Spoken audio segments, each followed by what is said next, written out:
আসসালামু আলাইকুম, সবাই কেমন আছেন? আশা করছি সবাই অনেক ভালো আছেন। আলহামদুলিল্লাহ আমিও ভালো আছি। তো এই তো আমি অনেকগুলো ডিম সেদ্ধ দিয়েছি ডিম ভুনা করব বলে। তো ডিম সেদ্ধ দিয়ে এই ফাঁকে আমি 1 গ্লাস দুধ খেয়ে নিচ্ছিলাম।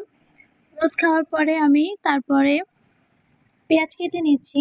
সেটা অফ ক্যামেরায় করেছি, আর দেখানো হয়নি। ডিমগুলো সেদ্ধ হওয়ার পরে ডিমগুলোকে ছিলে নিয়ে এগুলোকে লবণ আর হলুদ দিয়ে ভেজে নিচ্ছি। তবে ডিমগুলো ছিলতে গিয়ে ডিমের অনেকাংশই একদম ফুলে গেছে। তো এরপরে ডিমগুলোকে ভাজা হয়ে গেলে উঠিয়ে নিয়েছি। ডিম ভাজতে গিয়ে এত পরিমাণে তেলের ছিটা খেয়েছি যে 2 হাতে শুধু আমার জ্বালা করতেছিল। তো এখন আমি ডিম ভুনাটা করে নিব, যদিও শর্টকাট রেসিপি। এরপরে পেঁয়াজগুলোকে ভেজে নিচ্ছি। এর মধ্যে আমি আরো কিছুটা তেল দিয়ে দিব, আর দিয়ে দিব তেজপাতা, দারচিনি, এলাচ দিয়ে পেঁয়াজটাকে ভালো করে ভেজে নিব। পেঁয়াজটাকে ভালো করে ভেজে নেওয়ার পরে আমি একটা মশলা রেডি করে নিয়েছি, সেগুলোকে এর সাথে মিশিয়ে নেব। মশলাতে আমি রেখেছি লবণ, হলুদ, মরিচের গুঁড়া, ধনিয়ার গুঁড়া আর আদা রসুন বাটা। এটা দিয়ে একটু পানি দিয়ে গুলিয়ে নিয়েছি। গুলিয়ে আমি কিছুক্ষণ রেখে দিয়েছিলাম, কারণ সবসময় তো আর বাটা মশলা তৈরি করা যায় না, এই জন্য এভাবে রেখেছিলাম। এখন মশলাগুলো দিয়ে ভালো করে পেঁয়াজের সাথে কষিয়ে নিচ্ছি।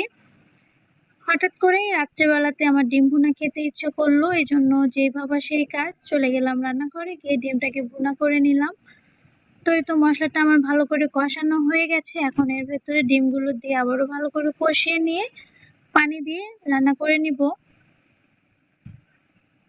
তো ভিডিওটি কেমন লাগলো অবশ্যই কিন্তু কমেন্ট করে জানাবেন। রান্না করতে আমার বেশ বরাবরই ভালো লাগে। আমার যখনই কিছু না কিছু খেতে ইচ্ছে হয় তখন আমি চলে যাই রান্নাঘরে। আর আমি আমার ইচ্ছা মতো মন মতো সবসময় সবকিছু বানিয়ে রাখি। মাঝে মাঝে 2-1টা রেসিপি দেখে ট্রাই করি। যতবারই রেসিপি দেখে ট্রাই করেছি ততবারই আমি বিফল। তবে নিজস্বভাবে যখন আমি সবকিছু ট্রাই করেছি তখন আমি সফল।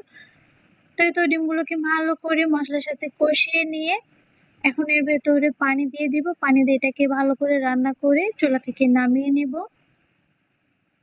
চুলা থেকে নামিয়ে নেওয়ার পরে আমি গরম ভাতের সাথে যেহেতু খাবো, তো আমি রাইস কুকারে ভাত উঠিয়ে দিই। রাইস কুকারে ভাত উঠিয়ে দেওয়ার পরে এই তো অনেকগুলো চাউমিন অর্ডার করা হয়েছিল। তো এই চাউমিনগুলো এখন আমরা খাবো সবাই মিলে। তবে চাউমিনটাতে একটু বেশি ঝাল ছিল, তারপরে অনেকটা মজা হয়েছিল। তো এই তো ভাত উঠিয়ে দিয়েছি। ভাত উঠিয়ে দেওয়ার পরে আমরা রুমে এসে গল্প করতেছিলাম আর চাউমিন খাচ্ছিলাম। মোটামুটি আমার ডিম ভুনাটাও হয়ে গেছে। আর এই যে আমার 2টা পাখি একসাথে শুয়ে আছে, ওদেরও একটু ভিডিও নিয়ে নিলাম। এরপরে আমি গরম গরম ডিম ভুনা আর ভাত খেয়ে নিই। তো এই ছিল আমার আজকের ভিডিওটি কেমন লাগলো অবশ্যই কমেন্ট করে জানাবেন। আল্লাহ হাফেজ।